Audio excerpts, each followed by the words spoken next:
Hey everyone, I'm Suede Wanamaker and welcome to Cinematic Vault. This is a place for cinematic storytelling, fan-made, reimagined, and brought to life through visuals and narration. Every project you see here was carefully written built around emotion, myth, and meaning. Today we are starting at the very beginning, the story to kick off my Godzilla Cinematic Universe, in other words GCU. Now sit back and let the vault open, a tale of fear, power, and the courage to stand when no one else will. This is Kong the First Roar, a fan-made film story written by Suede Wanamaker, realized through AI visuals and AI narration. In the heart of Manhattan, where power dines on fantasy and fortune, Victor Darien spins a tale of an island unseen by map, ruled by monsters unseen by man, and for the right price, he'll take you there. Evelyn Drake, a brilliant writer for Natural Realms, known for chronicling the cultures and wonders of the world. When a mysterious financier named Victor Darien summons her with claims of a lost island linked to her late father's past, she agrees to join his expedition. But what she doesn't know is that the evidence is forged, and she's being used to sell a lie. The expedition sets sail aboard the Argos II. Evelyn Drake joins as scientific liaison, but she's already sensing something is wrong. Energy readings on the ship's instruments begin to spike. They don't make sense. The crew dismisses it as malfunction. One sailor warns her, "These waters are cursed," that no ship returns the same. That night, Evelyn dreams of something beneath the waves, a glowing eye staring back from the deep. The Argos II breaches the edge of the world. A never-ending cyclone, the eternal storm wall surrounds Skull Island like a curse. Lightning cracks the sky. Wind tears at the sails. The ship is nearly destroyed. Navigation goes dark. Radios die. And then, through the chaos, a glimpse.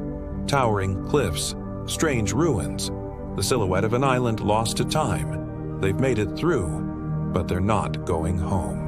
From a hidden ridge, Evelyn and the crew bear silent witness to a horrific ritual. Below them, the jungle's greatest beasts, leafwings, skull ants, and kumakuras, drag carcasses toward a smoldering volcano. At its peak, the tyrant waits. Meanwhile, deep in the jungles beyond the cliffs, a younger Kong stalks the mire. He's not yet the king, just a hungry, unsure hunter. His target, a mire squid lurking in the swamp. But the chase leads him into forbidden ground. He crosses into a volcanic ridge where molten ash fills the air and the sky glows red. Without warning, the skies erupt.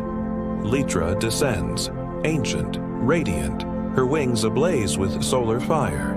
She sees Kong as a threat and attacks without hesitation. Winds of flame scorch the earth. Kong stumbles back, burned, shaken, overwhelmed. He roars, but the sound is broken, hollow. Not yet the voice of a king. The crew is taken by the island's hidden tribe, faces painted in earth and ash, silent as stone. But the elders do not see intruders. They see prophecy.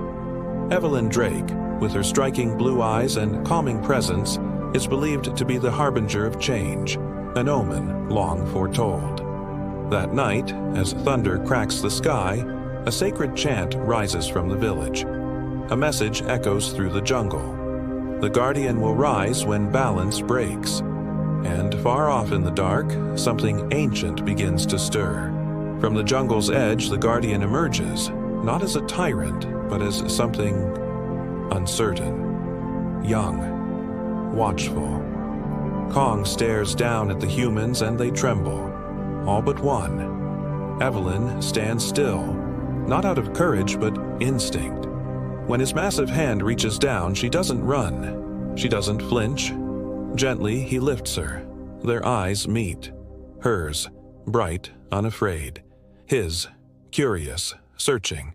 No words, just a moment. A moment that would shape a legend. She reaches out and touches his finger. And the jungle, for once, falls silent. Victor Darien plays the part of protector, but beneath the charm, a trap is set. He lures Kong with food, planting explosives hidden beneath the jungle floor. To the crew, it's just a precaution. To Evelyn, something feels wrong. The deeper they go, the more his words unravel. And Evelyn begins to see. This journey was never about discovery. It was about control. Evelyn runs. Behind her, the jungle splits with screeches and thunderous claws. A Kumakura's, fast, savage, relentless, strikes from the brush, nearly tearing her down. But before it lands the final blow, the trees crack open. Kong bursts forth, wounded, furious, unstoppable. He grabs the insectoid beast mid-lunge and slams it into the ground. Again and again, until the jungle falls silent. Breathing heavily, he crouches over Evelyn, shielding her with his battered body. Above them, Litra watches, her flames dimmed, her judgment shifting. For the first time, she sees who Kong really is. Kong crashes through the jungle, Evelyn clutched gently in his hand. The Kumakuras swarm after them, razor limbs slashing through vines and bark. They're faster, more coordinated, closer with every step. Then, light erupts from above. Litra descends in a blaze of gold and crimson, wings outstretched like divine fire. A single sweep of solar-charged wind ignites the canopy, scattering the insect beasts. Kong stares up. For the first time, he sees not a threat, but an ally. Evelyn tends to Kong's wounds, tearing her coat into makeshift bandages. The mighty ape sits still, trusting her, each movement a silent exchange of gratitude. From the canopy above, Litra descends, but there's no threat, no heat, just a soft, glowing light and a melodic warble that drifts through the jungle air. In this quiet moment, a bond is forged between human, beast, and skyfire. No longer alone, Kong has an ally, and so does she. Victor Darien stands at the heart of the jungle ruins, one hand reaching for the detonator.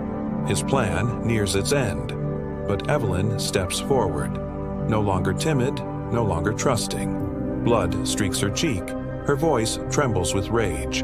She demands the truth. Victor only laughs, masking fear with arrogance. Sparks crackle from a damaged control panel behind him, casting a hellish red glow across the temple walls. The jungle holds its breath.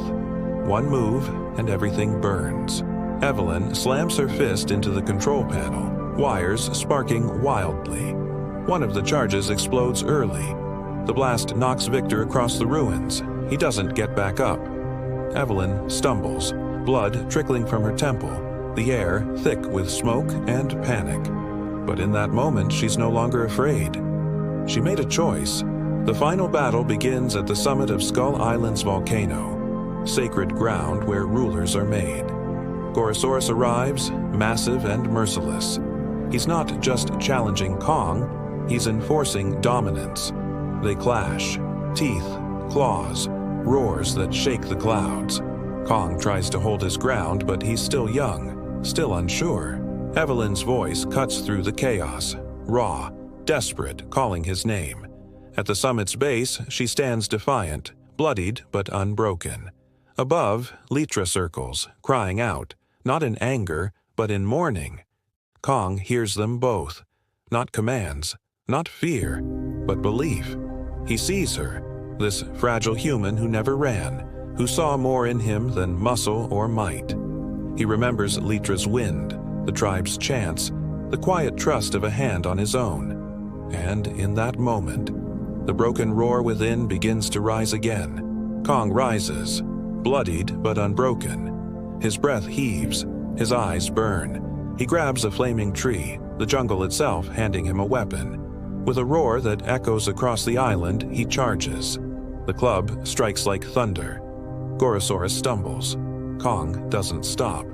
He shatters its jaw, hammers the tyrant into the earth, and with a final roar, lifts the beast overhead for all to see. The king has awakened, his muscles straining, flames crackling around him. Lava glows at his back, casting his shadow across the island. The caldera is silent. Evelyn watches, breathless. Litra hovers in reverent stillness, and then, with a defiant roar, his first true roar, Kong hurls the tyrant into the pit. The era of fear ends. A king is born. The Argos 2 limps away from Skull Island, its engine groaning from hasty repairs and salt-soaked parts. Victor Darien, bruised and defeated, watches in stunned silence as the crew turns their backs on him. They no longer follow his voice. They follow Evelyn Drake. At the bow, Evelyn stands tall, the sea wind whipping through her dark waves. The island fades behind them, swallowed once more by the storm. But something has changed. Kong reigns now, and for the first time in decades, Skull Island has hope. Back in New York, Evelyn Drake rewrites the truth as myth. Her book, The King I Met, is published as a fantasy tale, part memoir, part legend. The world dismisses it as fiction, but those who were there know better. Beneath the surface of every page lives the truth of Skull Island, and the gentle titan who earned her trust. Not a beast, not a monster, but a king. Victor Darien, once the polished face of exploration, is now nothing but a disgraced relic. In the smoky corners of Manhattan bars, he rants about titans, monsters, and islands no one believes exist. The world laughs, but somewhere beyond the storm, Skull Island remains, and so does the truth.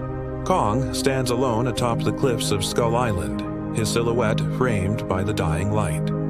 The ocean stretches endlessly before him, a world still untouched, unknown. Above, Litra soars in silence, a guardian flame in the sky. They do not speak, but the bond is understood. Evelyn's words echo like scripture. He wasn't just a monster. He was a creature who heard the cry of the kind and answered. Kong stands at the cliff's edge, the wind rushing past him. The sea stretches endlessly before him, vast, untamed. He stares at the horizon, quiet, thinking. Then, slowly, he raises his fists and beats his chest. Not in anger, not in warning, but in declaration. A low, rising roar follows, steady, powerful, and resolute. This is no longer a cry of confusion. It's the voice of a king. Kong, the first roar, the roar that began an era. If you enjoyed this journey into forgotten legends and untold worlds, make sure to subscribe to the channel. Ring the bell so you never miss when a new story is on the channel. Thank you for stepping into the vault, where every story leaves a mark.